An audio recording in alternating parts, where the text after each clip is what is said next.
शुभेंदु अधिकारी क्या कुछ कह रहे हैं। अभी थोड़ी देर पहले आप उनकी तस्वीर देख रहे थे। उनको जब हिरासत में लिया गया, पुलिस हिरासत में लिया गया, क्या कह रहे हैं शुभेंदु अधिकारी, सुनाते हैं। पश्चिम बंगाल भाजपा की ओर से जो हादसा हुआ उसके खिलाफ, उसमें जस्टिस दिलाने के लिए और ममता बनर्जी का रेजिग्नेशन के डिमांड को लेकर ये आज हेल्थ जो हेडक्वार्टर है शास्त्रा भवन अभियान चल रहा है। बीजेपी लड़ रहा है, जस्टिस मिलना चाहिए और ममता बनर्जी को तुरंत इस्तीफा दे देना चाहिए। जस्टिस मिलना चाहिए, न्याय मिलना चाहिए, शुभेंदु अधिकारी ये कह रही है। और ये न्याय की लड़ाई ही दरअसल सड़कों पर लड़ी जा रही है। और उधर कोर्ट में सुप्रीम कोर्ट ने स्वतः संज्ञान लेते हुए इस पर सुनवाई की। मेरी सहयोगी अनामिका सिंह काली इस वक्त मेरे साथ जुड़ चुकी है। अनामिका, हम देख रहे हैं कि वहां कोलकाता की सड़कों पर किस तरह से हल्ला बोला जा रहा है। बीजेपी जबरदस्त प्रदर्शन कर रही है, पूरी मुखरता के साथ इस मुद्दे को उठा रही है और हर दिन एक नई स्ट्रैटेजी के साथ आ रही है।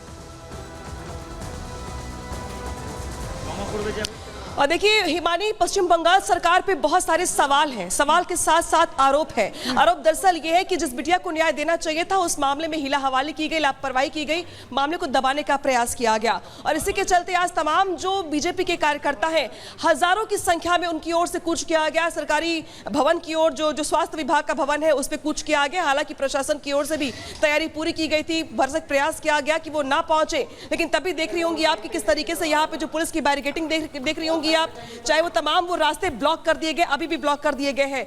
थक हार करके स्वास्थ्य भवन के कुछ मीटर पहले ही कार्यकर्ताओं को यहाँ पर रोका गया।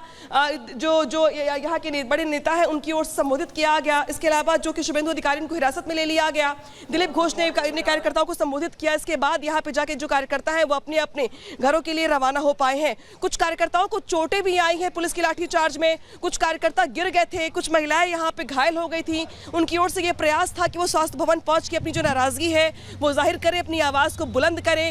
कई किलोमीटर चलने के बाद वो यहां तक पहुंच पाई थी। लेकिन यहां पर जिस तरीके से पुलिस की ओर से, सीएसएफ की ओर से, सीआरपीएफ की ओर से, आरएएफ की ओर से जो बंदोबस्त किए गए थे उनको आगे ना बढ़ने देने को लेकर के, उसके चलते पुलिस से झड़प भी हुई, उनकी नारेबाजी भी हुई। इसके अलावा काफी देर तक हंगामा चलता भी रहा।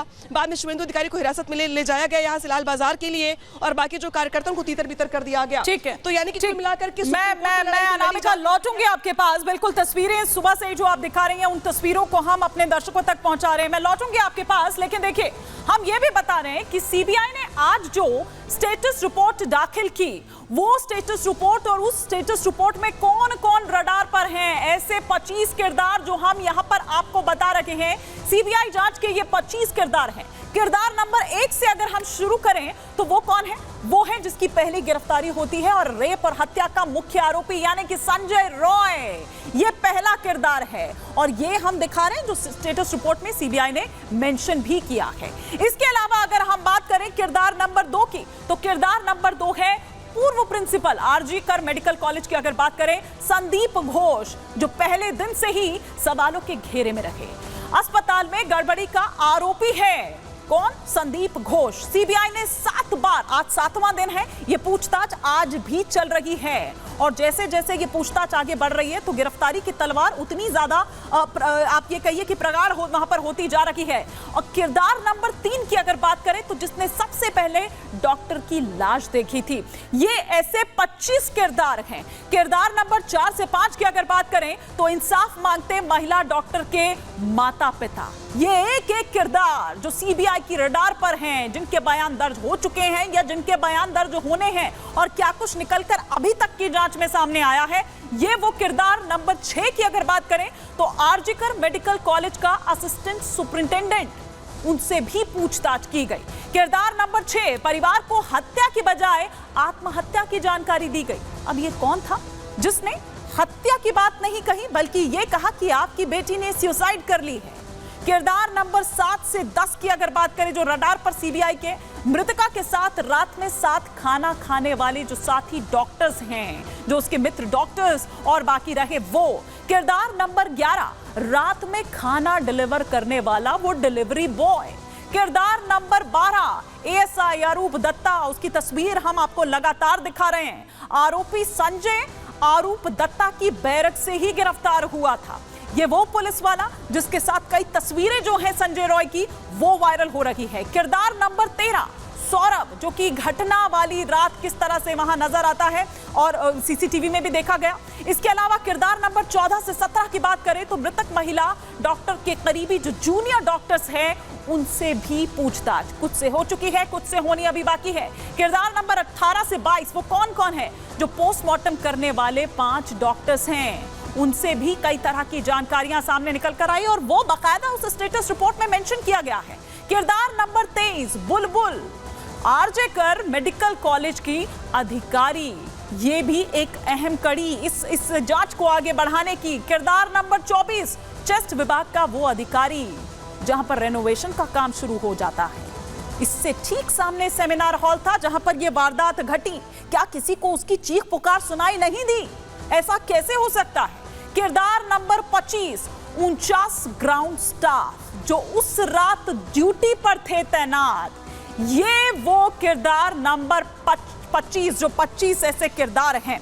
और आइए इसी पर हम हमारे सहयोगी जतिन हमारे साथ जो लगातार पहले दिन से इस पर अपनी रिपोर्ट हम तक पहुंचा रहे हैं और वो रिपोर्ट हम आप तक दिखा रहे हैं। लेकिन जतिन, ये किरदार नंबर 1 से 25 तक हमने दिखा दिए, ये सीबीआई के रडार पर हैं। इनमें से अब तक क्या क्या ऐसा हम देखें जिनसे पूछताछ, क्योंकि आपने कहा कि कई से हो चुकी है पूछताछ, कई लोगों से अभी पूछताछ होनी बाकी है और बाकायदा मेंशन भी किया गया है। और कौन कौन पूछताछ के लिए बुलाए गए हैं अभी तक?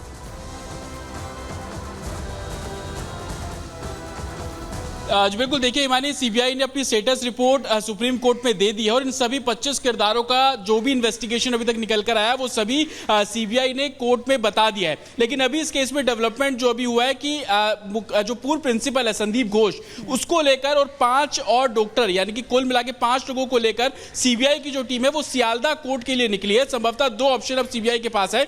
एक, मजिस्ट्रेट के सामने बयानों को दर्ज कराया जाए जिसमें पूर्व प्रिंसिपल के भी बयान दर्ज होंगे, साथ ही जो 4 और डॉक्टर्स हैं जो कि विक्टिम के बेहद नजदीकी बताए जाते हैं, ये वो लोग हैं जिनके साथ रात को 11 बजे डिनर किया था। इन 5 लोगों के मजिस्ट्रेट के सामने स्टेटमेंट दर्ज कराए जा सकते हैं। हालांकि दबी जुबान में सीबीआई के कुछ अधिकारी ये भी बता रहे हैं कि पॉलीग्राफी टेस्ट इनका करवाने की जो अर्जी है वो भी कोर्ट में दी जा सकती है, क्योंकि उस टेस्ट के लिए दोनों का कंसर्न होना बहुत जरूरी है, कोर्ट का भी और जिसका आप टेस्ट करेंगे उन दोनों का भी।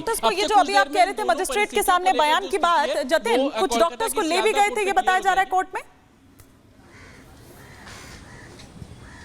आज बिल्कुल 4 डॉक्टर्स हैं, पूर्व प्रिंसिपल संदीप घोष, उनके अलावा 4 और डॉक्टर्स हैं जो कि उस विक्टिम के साथ में जो दोस्त है वो बताए जा रहे हैं। ये वो लोग बताए जा रहे हैं जिनके साथ रात को 11 बजे विक्टिम ने आखिरी बार लंच किया था, आखिरी बार मुलाकात इन्हीं से हुई थी। उसके बाद वो वार्ड में चली गई, उसने अपनी ड्यूटी की और उसके बाद वो 3 बजे के आसपास सेमिनार हॉल पहुंचती है। तो इन 4 और एक 5वां जो पूर्व प्रिंसिपल है, इन 5 के स्टेटमेंट मजिस्ट्रेट के सामने दर्ज कराने की जो प्रक्रिया है, जो भी हमें इनिशियल जानकारी मिल रही है सियालदा कोर्ट में, जिसको आईपीसी की धारा या सीआरपीसी की धारा में 164 के स्टेटमेंट हम बोलते थे, लेकिन अब बीएनएस आ गया है तो उसमें कुछ सेक्शंस में बदलाव है, लेकिन प्रोसीजर सेम है कि मजिस्ट्रेट के सामने स्टेटमेंट को दर्ज कराया जाएगा, जिसको बाद में CBI as a proof court में जब ट्रायल शुरू होगा तो सबमिट भी कर सकती है। लेकिन दबी जुबान में दूसरा एक और इस पूरे मामले में चीज निकलकर सामने आ रही है कि पॉलीग्राफी टेस्ट, पूर्व प्रिंसिपल का पॉलीग्राफी टेस्ट और साथ ही जो 4 उसके दोस्त है उनका पॉलीग्राफी टेस्ट, क्योंकि कंसर्न जरूरी है। बिल्कुल जतिन, आप यहां पर अहम जानकारी यहां पर दे रहे हैं। बिल्कुल